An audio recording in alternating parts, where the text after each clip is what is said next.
नमः संस्कृताय मित्रों, चंद्राशी ट्यूट के यूट्यूब चैनल पर आप सभी लोगों का स्वागत है। मैं अखिलेश सर आज आप सभी लोगों से आपके सुपर टेट की परीक्षा में संस्कृत विषय में मैं आपसे चर्चा करूंगा। आइए देखते हैं संस्कृत आपके सुपर टेट के सिलेबस में क्या है। ठीक है, जितने भी हमारे भाई बहन हैं सभी लोग शीघ्र आ जाएं। चलिए, super TET Sanskrit, super TET Sanskrit,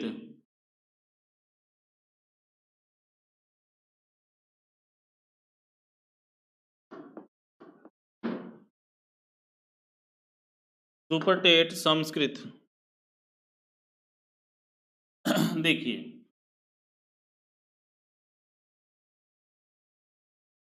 Sanskrit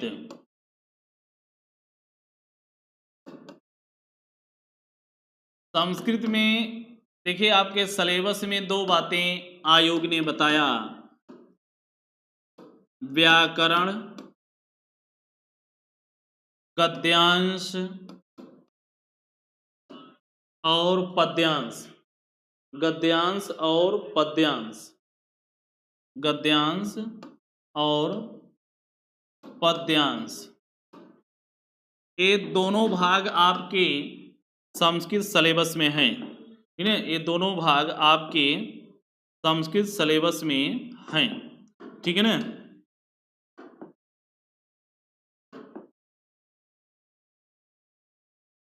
अब इन दोनों से परीक्षा में पूछेगा कितने नंबर का? मात्र 10 नंबर का। ये 10 नंबर की आपकी संस्कृत है, ठीक है ना। 10 नंबर की आपके CTET, sorry super TET या टेट की परीक्षा में, सुपर टेट 2021 की जो परीक्षा होगी आपके संस्कृत में मात्र 10 नंबर। अब देख, कहने के लिए, बोलने के लिए आयोग ने तो मात्र 10 नंबर दिया, ठीक है, 10 नंबर तो दिया, ठीक है, कि 10 नंबर ही संस्कृत में पूछा जाएगा। लेकिन सिलेबस इतना बड़ा कर दिया है, पूरा आपको व्याकरण पढ़ना है, गद्यांश पद्यांश से संबंधित जानकारी आपको लेनी है। लेकिन यह नहीं निश्चित है कि कहाँ से उठाएगा, प्रश्न कहाँ से उठाएगा, ये निश्चित नहीं है।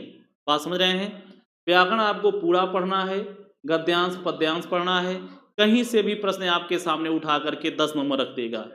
परीक्षा के लिए, नौकरी के लिए 0.5 0.5 ही बहुत होता है, ठीक है। 0.5 ही बहुत आपके लिए नौकरी के लिए होता है, क्योंकि आप देख रहे हैं कि आधे आधे नंबर से नौकरी से बाहर।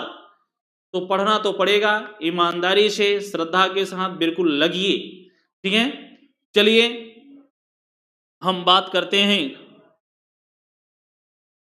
आपके संस्कृत में।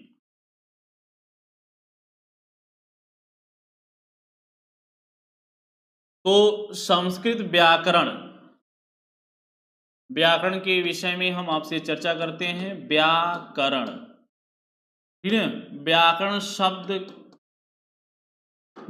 शब्द जो है संस्कृत के वि उपसर्ग, आंग उपसर्ग, क्री धातु में ल्यूट प्रत्यय लगा करके बना हुआ है। वे उपसर्ग, आंग उपसर्ग, क्री धातु में ल्यूट प्रत्यय लगा करके बना हुआ है व्याकरण। व्याकरण शब्द में वी उपसर्ग, आंग उपसर्ग, क्री धातु और ल्यूट प्रत्यय लगा करके बना हुआ है। व्याकरण शब्द का अर्थ क्या होता है? व्याकरण शब्द का अर्थ क्या होता है? व्याकरण शब्द का अर्थ होता है जो भाषा में शुद्धता प्रदान करे, जो भाषा को शुद्ध रूप प्रदान करे, वह क्या है? व्याकरण। तो कैसी भाषा? तो त्रुटिपूर्ण भाषा में जो शुद्धता प्रदान करे वह क्या है? व्याकरण, ठीक है। जो त्रुटिपूर्ण भाषा में शुद्धता प्रदान करे उसे क्या कहते हैं? व्याकरण। तो व्याक्रियन्ते व्युत्पाद्यन्ते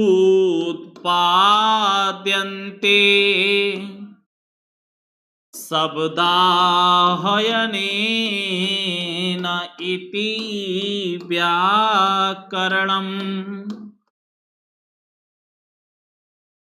व्याक्रियन्ते व्युत्पाद्यन्ते शब्दाहयनेन इति व्याकरणम् अनेन इति व्याकरणम् कहा व्याक्रियन्ते व्युत्पाद्यन्ते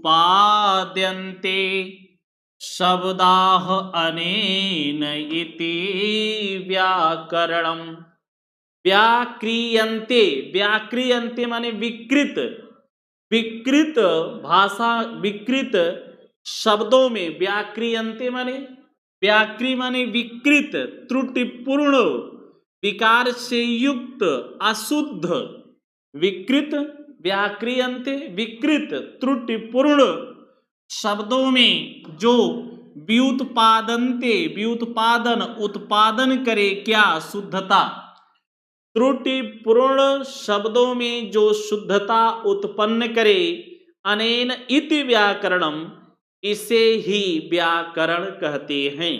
व्याकरण किसे कहते हैं? जो त्रुटिपूर्ण शब्दों में शुद्धता उत्पन्न करे इसे ही क्या कहते हैं? इसे ही क्या कहते हैं? व्याकरण कहते हैं। परिभाषा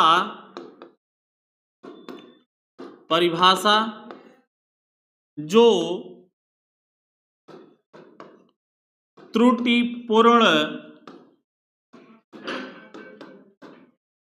शब्दों में शुद्धता उत्पन्न करे उसे ही व्याकरण कहते हैं। क्या कहते हैं? उसे ही व्याकरण कहते हैं। ठीक है, जो त्रुटिपूर्ण शब्दों में शुद्धता उत्पन्न करे उसे ही क्या कहते हैं? व्याकरण कहते हैं। ठीक है, अब आइए संस्कृत व्याकरण के आचार्य, हम व्याकरण पढ़ रहे हैं तो संस्कृत व्याकरण के आचार्य कौन माने जाते हैं? तो संस्कृत व्याकरण के आचार्य महर्षि पाणिनि माने जाते हैं। कौन माने जाते हैं? महर्षि पाणिनि माने जाते हैं। महर्षि पाणिनि संस्कृत व्याकरण के ये आचार्य हैं, महर्षि पाणिनि माने जाते हैं। ठीक है, महर्षि पाणिनि ने अष्टाध्यायी नामक व्याकरण ग्रंथ लिखा जिसमें 4000 लगभग 4000 सूत्र हैं। ठीक है, अष्टाध्यायी इन्होंने भाषा में शुद्धता लाने के लिए समाज को पढ़ाया, सिखाया, बताया, समझाया, जो कि हम आप पढ़ रहे हैं। ठीक है, आपके संस्कृत व्याकरण में जो प्रथम पाठ है, प्रथम पाठ यहीं से प्रारंभ होता है, संज्ञा प्रकरण से। संज्ञा प्रकरणम से आपका व्याकरण में प्रथम पाठ प्रारंभ होता है। संज्ञा प्रकरण में पूरे वर्णों का विचार किया गया है। माहेश्वर सूत्र, यत्न, उच्चारण स्थान इत्यादि बातें बताई गई हैं। तो हम आपसे संज्ञा प्रकरण में माहेश्वर सूत्र से प्रारंभ करते हैं। ठीक है, माहेश्वर सूत्र से हम प्रारंभ करते हैं आपके संज्ञा प्रकरण में। ठीक है, तो माहेश्वर सूत्र देखिए, संज्ञा प्रकरण में प्रथम पाठ आपका प्रारंभ करते हैं माहेश्वर सूत्र से। माहेश्वर सूत्र से। ठीक है, माहेश्वर शब्द जो है, माहेश्वर शब्द महान चासौ ईश्वरः, महान चासौ ईश्वरः माहेश्वरः, कर्मधारय समास। माहेश्वर में महान चासौ ईश्वर माहेश्वर कर्मधारय समास, एक समास आपका ये बनता है। माहेश्वर में दूसरा समास महान ईश्वर, महान ईश्वर यमशः, अर्थात शिवजी बहुव्रीहि समास भी बनता है। ठीक है, माहेश्वर में बहुव्रीहि समास भी बनता है। महान ईश्वर यमशः, महान ईश्वर है जो वह भगवान शिव, और वह महान ईश्वर भगवान शिव। ठीक है, कर्मधारय समास और बहुव्रीहि समास दोनों बनता है। माहेश्वर में तीसरी बात देखिए, महाधन ईश्वर, महाधन ईश्वर में गुण संधि है, गुण संधि है। चौथी बात देखिए, जो महेश्वर में, महेश्वर में जो यहाँ पर माँ आया है, महेश्वर में अण प्रत्यय का विधान किया गया है। महेश्वर में अण प्रत्यय के विधान के कारण यहाँ म के आकार का दीर्घादेश होकर के, ठीक है, म में आ माहेश्वर, माहेश्वर बना। महेश्वर को माहेश्वर कैसे बना? तो अण प्रत्यय के प्रयोग के कारण, महेश्वर में अण प्रत्यय का प्रयोग होने के कारण महेश्वर से माहेश्वर बना। ठीक है, तो माहेश्वर कौन है, अब इनके विषय में हम आपसे बात करते हैं। तो देखिए, माहेश्वर में दो दो समास, कर्मधारय भी समास हो जाता है और बहुव्रीहि समास हो जाता है। विग्रह की दशा में महान चासौ ईश्वर, वह महान ईश्वर, कर्मधारय समास। महान ईश्वर यमशः, महान ईश्वर जो है वह भगवान शिव, बहुव्रीहि समास भी है। महाधन ईश्वर माहेश्वर, गुण संधि भी है। और महेश्वर के स्थान पर जो माहेश्वर हुआ है, तो महेश्वर में अण प्रत्यय का विधान करने के कारण माहेश्वर बना है।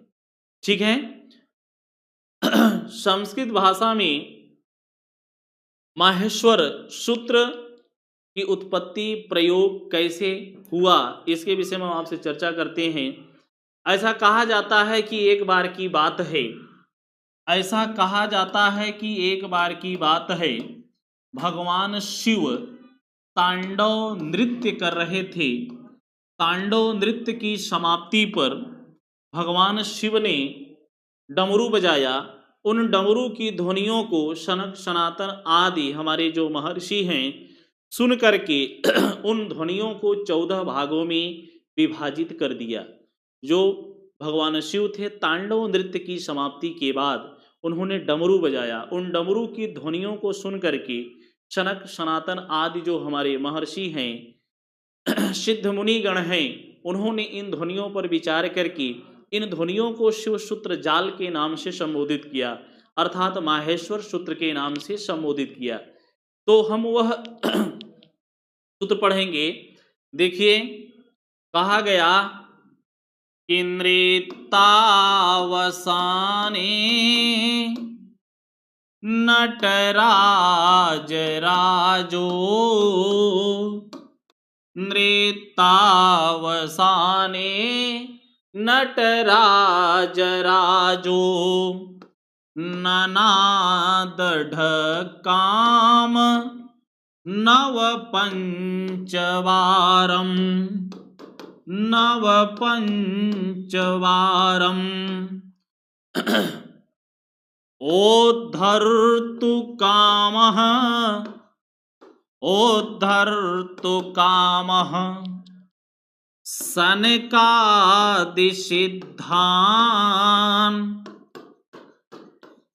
एतद्विमर्शे शिवसूत्रजालम्,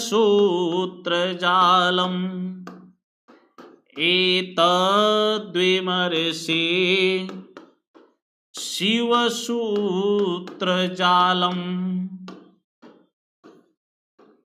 चलिए बोलिए मेरे साथ। नृत्यावसाने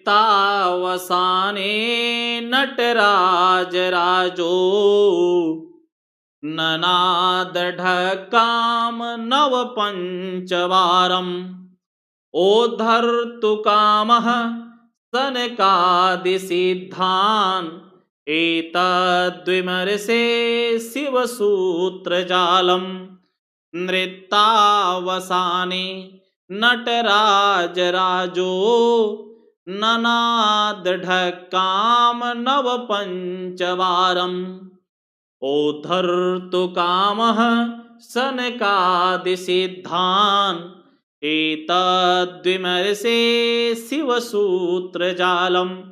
कहा नटराज राज, राज माने भगवान नटराज ने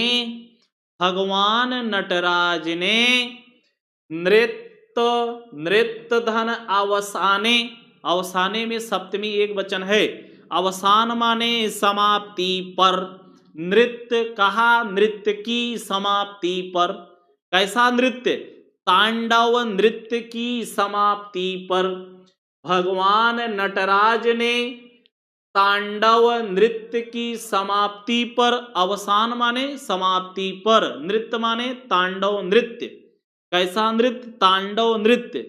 नटराज राज भगवान नटराज ने तांडव नृत्य की समाप्ति पर ननाद ढक्काम नव पंचवारम, ननाद माने बजाया, ढक्काम माने डमरू को, ढक्काम माने डमरू को, ननाद माने बजाया। कहा कितनी बार?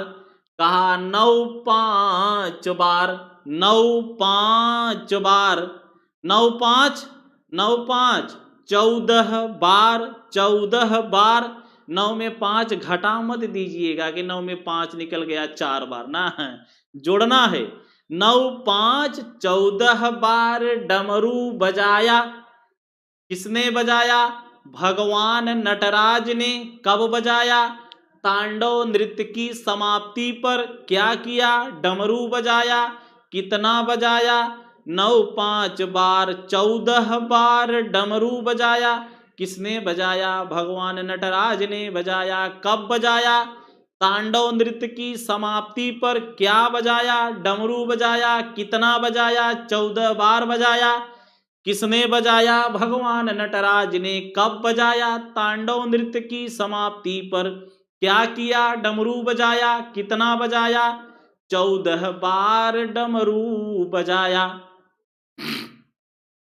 ओद्धर्तु कामः, ओद्धर्तु कामः, ओद्धर्तु कामः उद्धार की कामना से, काम माने इच्छा, उद्धार माने कल्याण, संसार के कल्याण की कामना से, संसार के कल्याण के लिए, उद्धार के लिए, उद्धार की कामना से, इच्छा से सनक आदि, सनक आदि, सनक सनातन आदि सिद्धान माने सिद्ध मुनियों ने, महात्माओं ने, महर्षियों ने, सिद्धान द्वितीय बहुवचन है ना, सिद्धान सिद्धों ने, महात्माओं ने, महर्षियों ने, ठीक है। तो महात्माओं ने कौन? सिद्ध सनक सनातन आदि महर्षियों ने संसार के उद्धार की कामना से एतत विमर्शे, एतत विमर्शे, एतत माने इस पर, किस पर? इस डमरू की ध्वनियों पर, विमर्शे माने विमर्श। ये भैया आपो बोलते हो, ये हो का विचार विमर्श चल रहा है? विमर्श माने विचार। इस पर विचार करके कहा अरे यह तो शिव सूत्र जाल है। क्या कहा? अरे यह तो शिव सूत्र जाल है। कौन शिव सूत्र जाल है? कहा जो ये डमरू की ध्वनियां निकल रही हैं, एतत विमर्शे, इस पर विचार करके सनक सनातन आदि सिद्धों ने, महात्माओं ने संसार के कल्याण के लिए, संसार के कल्याण की कामना से इन ध्वनियों पर, एतत माने इन डमरू की ध्वनियों पर, विमर्श माने विचार करके कहा अरे यह तो शिव सूत्र जाल है, शिव सूत्र समूह है। डमरू की ध्वनियां जब बज रही थी तो क्या आयुड़ रिलिक एवं अयौचा हैवरट लण यमंगलम झवय झड़दस झवय घड़दस जब गड़दस खप छठत चट तव कपय शर हल शर हल। कहा जो ये डमरू की ध्वनियां बज रही हैं इस पर विचार करके कहा अरे ये तो शिव सूत्र जाल है, शिव सूत्र समूह निकल रहा है, देखो टपक रहा है, पकड़ो पकड़ो। नृत्तावसाने नटराज राजो ननाद ढक्काम नव पंचवारम ओद्धर्तु कामः शनकादिसिद्धान् एतद्विमर्शे शिवसूत्रजालम् एतद्विमर्शे शिवसूत्रजालम्। ठीक है। तो अब देखिए महेश्वर सूत्र का एक नाम क्या हो गया। तो सनक सनातन आदि सिद्धों ने क्या कहा कि यह क्या है, शिव सूत्र जाल है। शिव कहा यह शिव सूत्र जाल है। शिव सूत्र समूह शिव सूत्र जाल। तो महेश्वर सूत्र को हम एक नाम क्या दे सकते हैं, शिव सूत्र। यह भगवान शिव की कृपा से मिला, इसका दूसरा नाम शिव प्रसाद रख सकते हैं। क्या, शिव प्रसाद।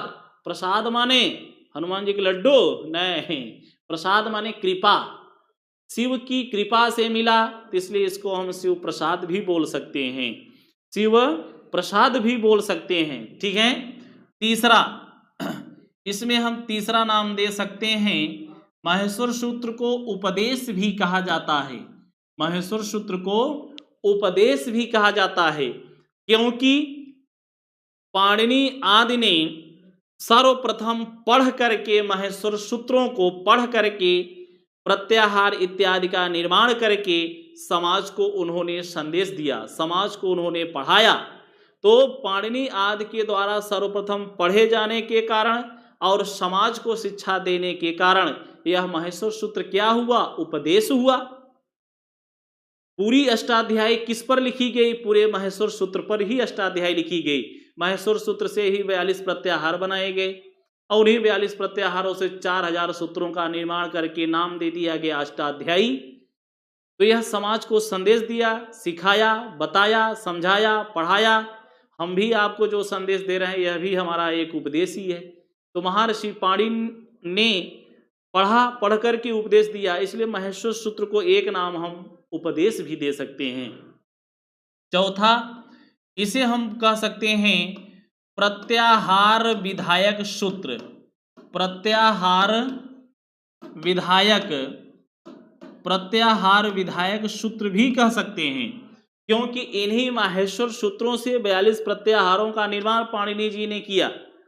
पाणिनि जी ने इन्हीं 42 प्रत्याहार, इन्हीं 14 महेश्वर सूत्रों से 42 प्रत्याहारों का निर्माण किया। तो प्रत्याहार बनने में सहायक कौन है, प्रत्याहार बनने में सहायक ये 14 माहेश्वर सूत्र हैं। इन्हीं माहेश्वर सूत्रों से 42 प्रत्याहारों का निर्माण हुआ, अतः इसका हम चौथा नाम कर सकते हैं प्रत्याहार विधायक सूत्र कह सकते हैं। ठीक है। तो अब ये शिव सूत्रजाल, शिव प्रसाद, उपदेश और प्रत्याहार विधायक सूत्र ये माहेश्वर सूत्र के नाम हैं। ये क्या है, माहेश्वर सूत्र के ये नाम है। ठीक है। अब हम चलिए बात करते हैं, अब हम पूरे माहेश्वर सूत्र के बारे में चर्चा करते हैं आपसे। तो आइए देखते हैं, आप सभी लोगों को माहेश्वर सूत्र याद है? प्लीज एक बार सभी लोग कमेंट करेंगे, क्या आप सभी लोगों को माहेश्वर सूत्र याद है? चलिए, माहेश्वर सूत्र, माहेश्वर सूत्र कितने हैं? माहेश्वर सूत्र कितने हैं? 14। माहेश्वर सूत्र कितने हैं? 14 माहेश्वर सूत्र हैं। ठीक है।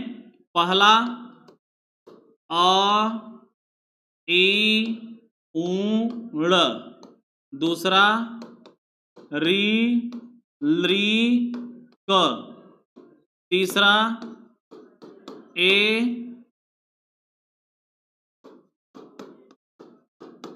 ओंग, चौथा आई औ च, पांचवा ह या व र ट, छठवां ल ण, सातवां य म ग ड़ न म, आठवां झ भ ञ, आठवां झभय, नौवां घ ढ ध स, दसवां ज ब ग ड दस, 11 ह फ छ ठ थ च ट तौ, 12 क प य, 13 श श श र, और 14 नंबर पर आपकी समस्या हो गई हल। ये पूरे 14 माहेश्वर सूत्र हैं, ठीक है। ये कितने सूत्र हैं? पूरे 14 माहेश्वर सूत्र हैं, ठीक है। पूरे 14 माहेश्वर सूत्र कौन कौन? चलिए बोलिए मेरे साथ। अ ए ऊण, रे ऋक, ए ओंग, आई औच, हा या वरट, लण य मंगड़नम, झभई घढधस, जबगडदस, ख फ छ ठ थ चट तौ, क पय स ष स र हल। ये पूरे 14 माहेश्वर सूत्र हैं, ठीक है।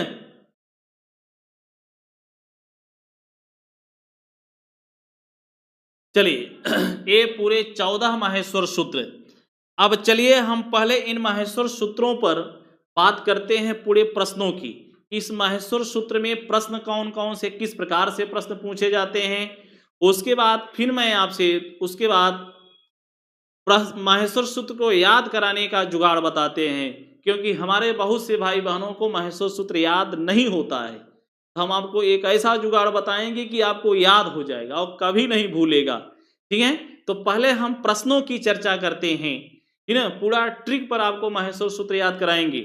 पहले आपको हम इन माहेश्वर सूत्रों से प्रत्याहार बनाने की विधि बताते हैं और इसमें किस प्रकार के प्रश्न पूछे जाते हैं उन प्रश्नों की चर्चा करते हैं, ठीक है। चलिए देखिए पहला नंबर देखिए, हलंत्यम। हलंत्यम, हलंत्यम, हलंत्यम क्या करता है? यह हलंत्यम सूत्र करता क्या है? हलंत्यम सूत्र जो हलंत्य वर्ण हैं, देख रहे हैं पूरे 14 माहेश्वर सूत्रों में अंत में देखिए पूरे हलंत वर्ण हैं कि नहीं। ये देखिए पूरे हलंत वर्ण हैं, ये सब क्या है? ये हलंत वर्ण है। माहेश्वर सूत्र में हलंत वर्ण कितने हैं? ये पूरे 14 माहेश्वर सूत्र में हलंत वर्ण दिखाई दे रहे हैं, आप देख रहे हैं हलंत वर्ण, देख रहे हैं अंत में ये पूरे हलंत वर्ण हैं। इनको हम क्या बोलते हैं? हलंत। किसी वर्ण में अगर हम हलंत लगा दिए तो यह कैसा वर्ण है? यह हलंत वर्ण है। कैसा वर्ण है? हलंत। तो इसको हटाने के लिए 4 नियम बता रहे हैं। हलंत्यम से हलंत वर्ण की कौन सी संज्ञा होती है? इत संज्ञा होती है। कौन सी संज्ञा होती है? इत संज्ञा। तीसरा अदर्शनम, अदर्शनम लोपः सूत्र से, अदर्शनम लोपः सूत्र से लोप संज्ञा, और तस्य लोपः सूत्र से उसका लोप हो जाता है। तस्य लोपः सूत्र से उसका लोप हो जाता है जिसकी लोप संज्ञा होती है। हलंत्यम सूत्र से कौन सी संज्ञा? इत संज्ञा। इत का मतलब है नाश करने का विधान, हटाने का विधान। इत का मतलब क्या है? हटाने का विधान, समाप्त करने का विधान।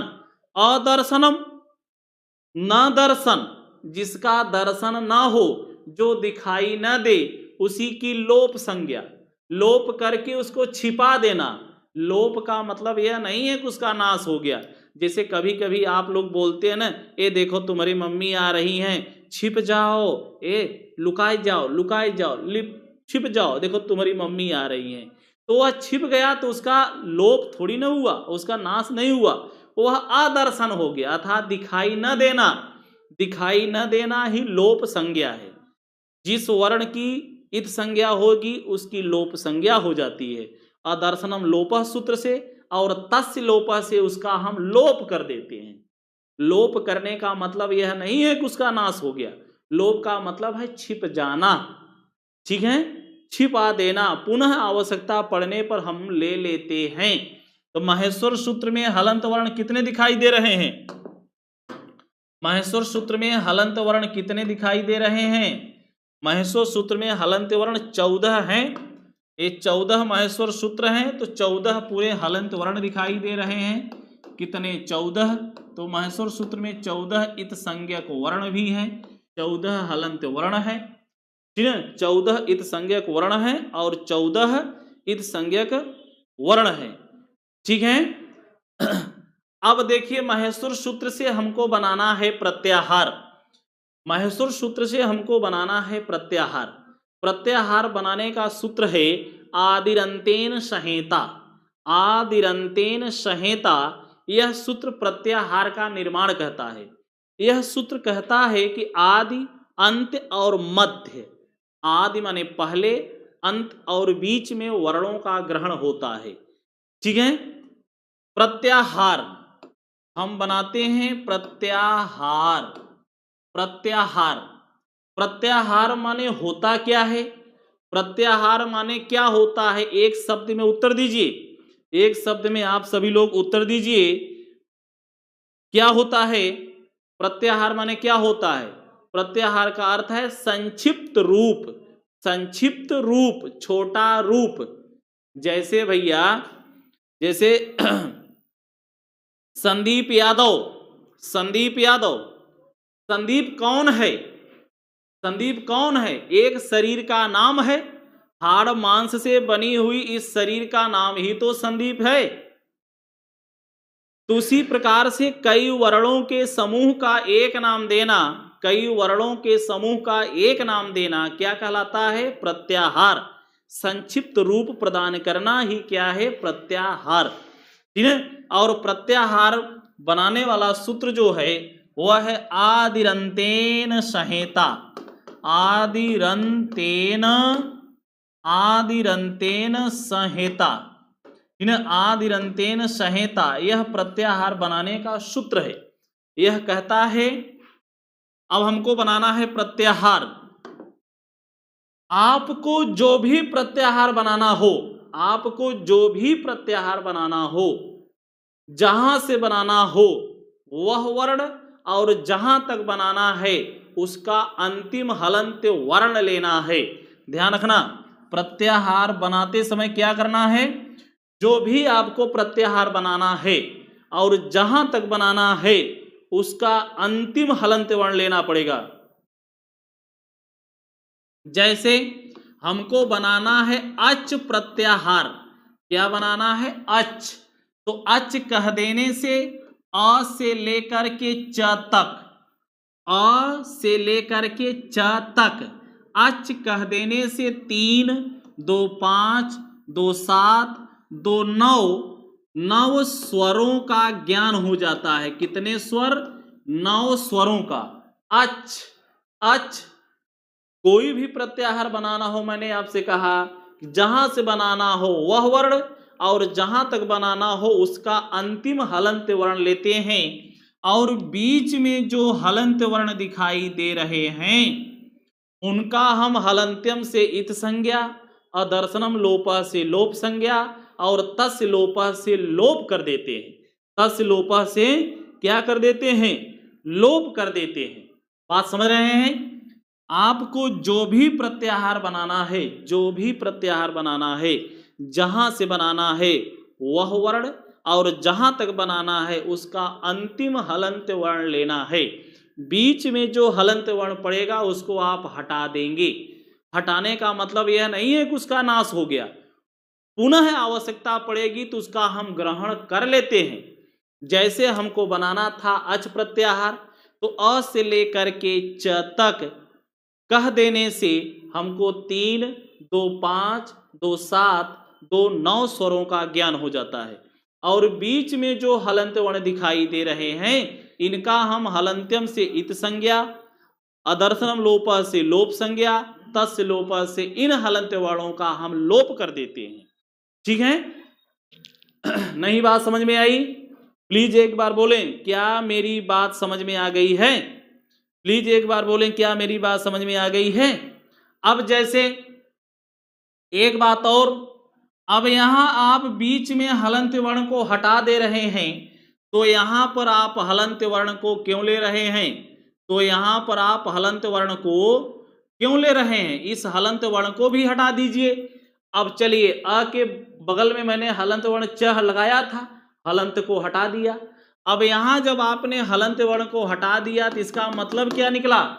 इसका मतलब केवल ये अ अपने की बात कर रहा है। यहां जो अंत में हम हलंत वर्ण लगाते हैं यह प्रत्याहार विधायक में सहायक करता है, यह प्रत्याहार बनने में सहयोग का काम करता है, यह प्रत्याहार बनने में सहयोग का काम कर रहा है। यह बता रहा है कि भैया अ से च तक इलाहाबाद से बनारस के बीच में कहा बस बस रुक जाओ। यह हलंत अंत में जो हम हलंत वर्ण रखते हैं यह ब्रेकर का काम कर रहा है। किसका काम? ब्रेकर। बस रुक जाओ, इसके आगे नहीं जाना है। बात समझ रहे हैं? जैसे हमको बनाना है, अब हमको बनाना है जैसे अक प्रत्याहार, तो अक कह देने से अ से क तक बीच में जो हलंत वर्ण पड़ रहा है उसका क्या करेंगे?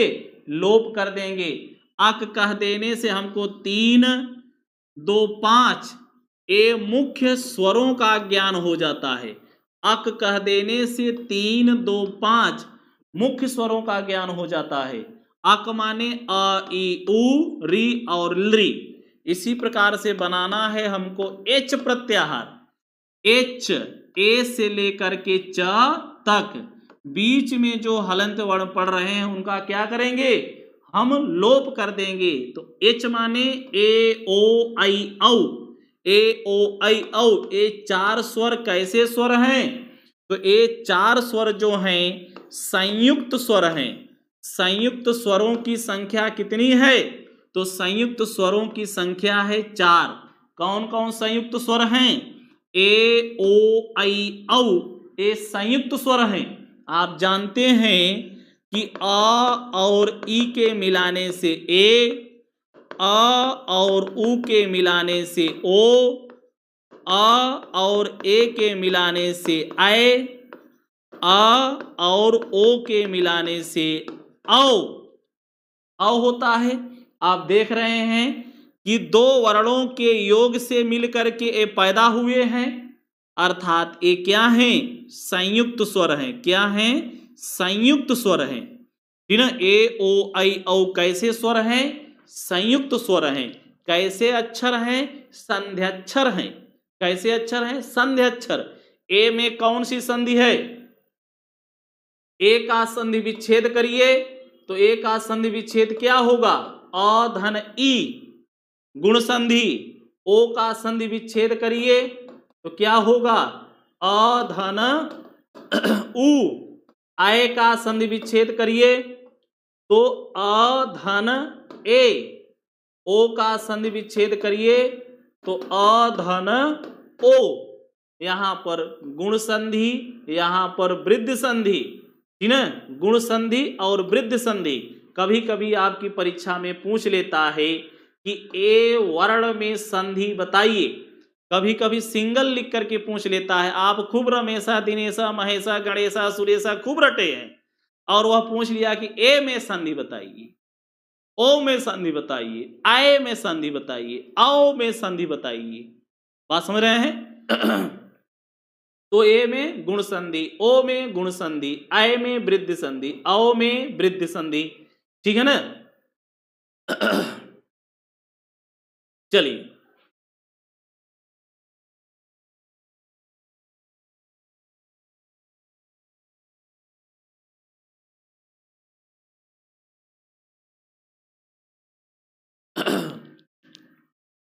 तो मेरी बात आप समझ गए, प्रत्याहार बनाना आप समझ गए कि नहीं?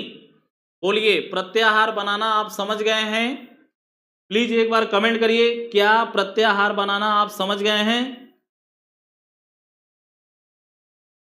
ठीक है। हाँ अमृता गुप्ता जी बताएं। तो मुख्य स्वर कितने हैं? मुख्य स्वर कितने हैं? 5। संयुक्त स्वर कितने हैं? संयुक्त स्वर कितने हैं? 4। स्वर कितने हैं? 9। अच माने स्वर।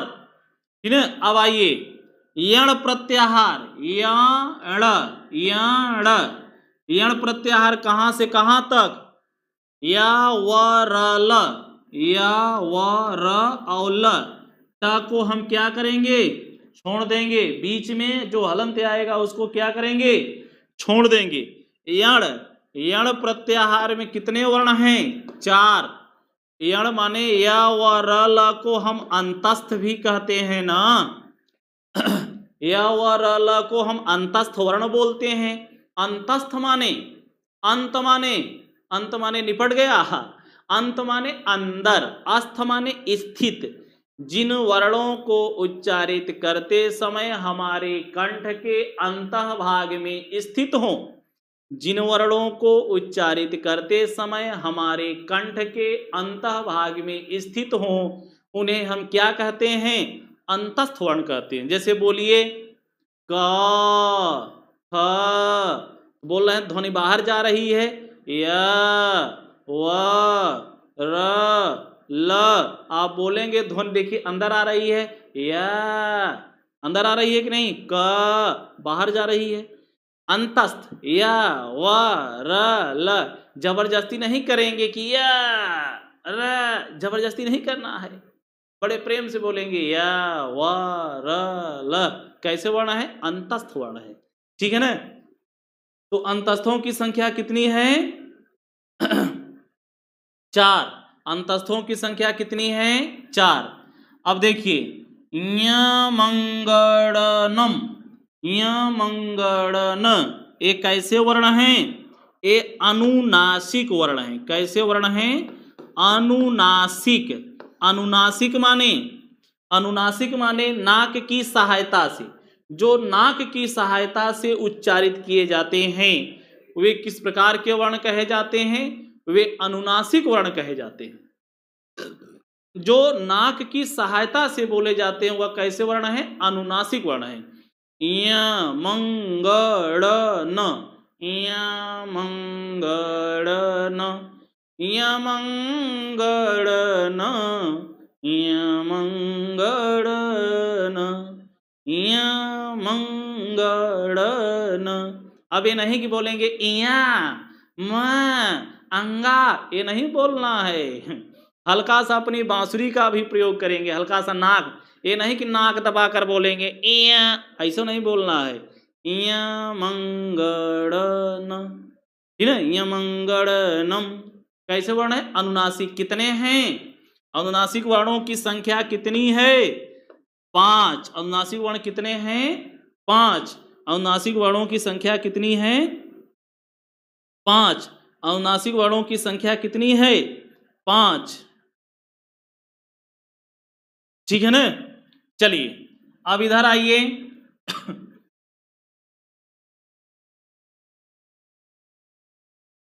देखिए 7 नंबर से लेकर के 7 नंबर से लेकर के 12 नंबर तक, 7 से 12, ये 7 नंबर से लेकर के 12 नंबर तक, 7 नंबर से लेकर के 12 नंबर तक कैसे वर्ण हैं? स्पर्श व्यंजन है। स्पर्श व्यंजन, ठीक है। कहां से कहां? कादयो मा वसा नाम स्पर्शाह, क से म तक कितने हैं? 25 वर्ण हैं। कितने वर्ण हैं? 25। स्पर्श व्यंजन क्या है? जिन वर्णों को उच्चारित करते समय हमारी जिह्वा मुख के विभिन्न स्थानों को स्पर्श करती है, ऐसे उन वर्णों को हम क्या कहते हैं?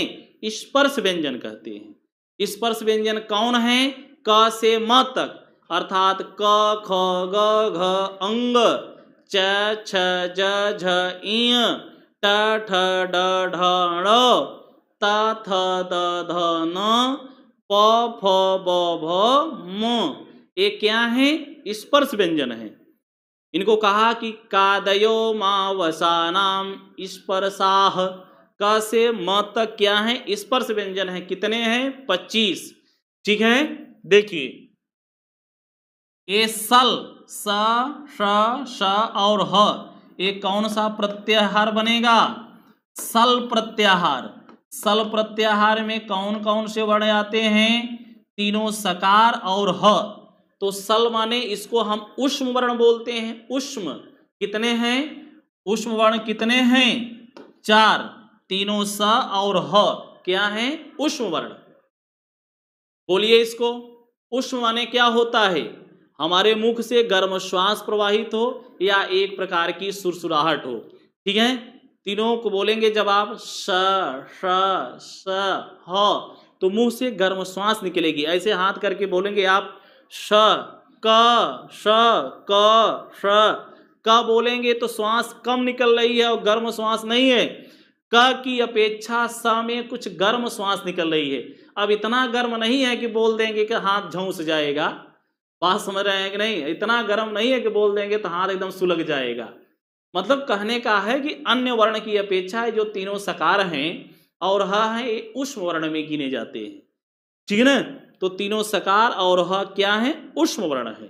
ठीक है, ऊष्म वर्ण कहे जाते हैं।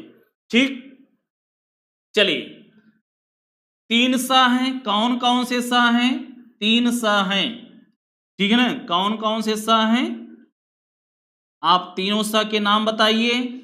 कौन कौन से स हैं? पहला, दूसरा और तीसरा, ये 3 स हैं। ये 3 स हैं। इस स को आप क्या कहते हैं? सीटी वाला स बोलते हैं, तालव्य स। और इस स को क्या बोलते हैं? इसका तो बड़ा नाम रखा है आप लोगों ने। ठीक है, यह स कैसा है? दंत स। तालव्य स, मूर्धा स, मूर्धन्य स, दंत स। तालव्य, मूर्धन्य, दंती, ये 3 प्रकार के स होते हैं। लेकिन आप लोगों ने इसका बड़ा नाम रख दिया, सीटी वाला स, सलजम वाला स। और दूसरे नंबर का जो मूर्धन्य स है, इसको आप बोल देते हैं चिरफरवा स, पेटफरवा स, ऑपरेशन वाला स। बहुत पढ़ लिए तब आपने कहा षटकोण वाला स। ऐसा कुछ नहीं बोलना है। इसलिए हमको लग रहा है कि पांडे जी ने भी सुन सुन करके थक गए, तब इनको कहा नहीं भैया ये मुर्दा है, चीर फाड़ कर दिए तो मुर्दा हो गया, मूर्धन्य स। और इसको स, इसको तो आप सरौता वाला स, सपेरा वाला स, सड़क वाला स, बड़ा नाम रखा यार आप लोगों ने। कहा नहीं, कहा दंत स। ठीक है, तालव्य, मूर्धन्य, दंत, ये 3 प्रकार के स हैं। सबके मुंह में तालु लगा है ना? तालु कहाँ है? सबके मुंह में भगवान ने तालु लगाया है। भैया तालु कहाँ है बताइए? अब कुछ लोग कहेंगे ऊपर, ऊपर का पंखा में लटक रहा है। नहीं, कैसे बोलेंगे? आगे के ऊपर वाले दांत के ठीक पीछे वाला भाग तालु है। आगे के ऊपर वाले दांत के ठीक पीछे वाला भाग तालु है। तालु के ठीक पीछे वाला भाग जहां जिह्वा मुड़ करके स्पर्श करती है वह मूर्धा भाग है। और दंत, दांत तो सबके मुंह में भगवान ने लगाया होगा, ठीक है, 32 दतीसी। ठीक है ना? तो दंत भाग, जिन वर्णों को उच्चारित करते समय जीवा हमारे दंत भाग को स्पर्श करती है, वह उस वर्ण का उच्चारण स्थान माना जाता है। तो इसको आप बोलेंगे कैसे? तो चलिए एक बार बोलिएगा हमारे साथ। पहले त च ट बोलिए, त च ट, त च ट। त बोलते हैं त, तो देखिए जीवा दांत के पास डंक मार रही है कि नहीं? बोल के दिखाओ एक बार जरा आप लोग। तो देखो त त त त त त त बोल रहे हैं तो जीवा दांत के पास डंक मार रही है। श, देखिए च च बोल रहे हैं जीवा ताल के पास ऐसे ऊपर जा रही है। अट्टा बोल रहे हैं जीवा ऐसे मुड़ जा रही है, खट से मुड़ रही है जीव ने। किसकी मुड़ नहीं रही है? ना मुड़ रही हो तो चिमटी पकड़ करके मोड़ो, ऐसे ऐसे मोड़ो उसको ऐसे मोड़ो उसको, ठीक है ना। तो त च ट, तो जहां से आप त च ट बोल रहे हैं वहीं से आप इसको भी बोलेंगे, जहां से त बोलेंगे वहीं से स बोलेंगे। स, दांत के पास जाइए, स। ताल, ताल के पास जीभ ले जाइए, श। मूर्धा के पास ले जाइए, हल्का सा मोड़ करके बोलिएगा, हल्का सा मोड़िएगा, श श, स श श, स स श श, स स श। बन रहा है कि नहीं? इसको घर पर खूब प्रैक्टिस करिएगा, ठीक है ना, बना ले जाएंगे।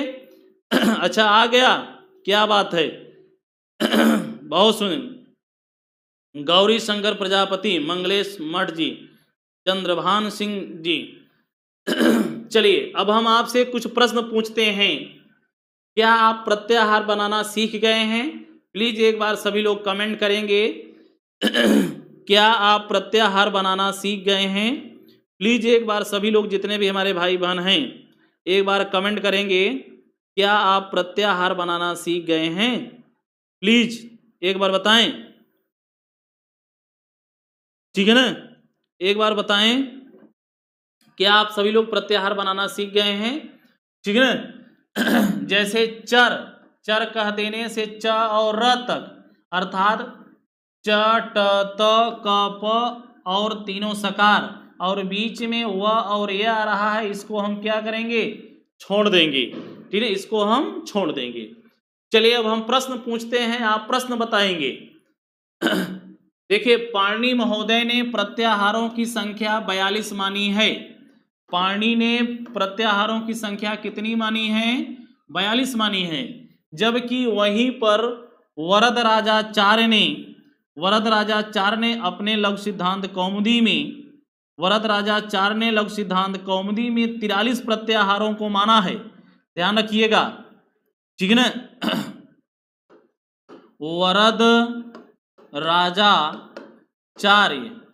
वरदराजाचार्य ने प्रत्याहार को 43 माना है, प्रत्याहार को 43 माना है, और पाणिनि ने प्रत्याहार को 42 माना है।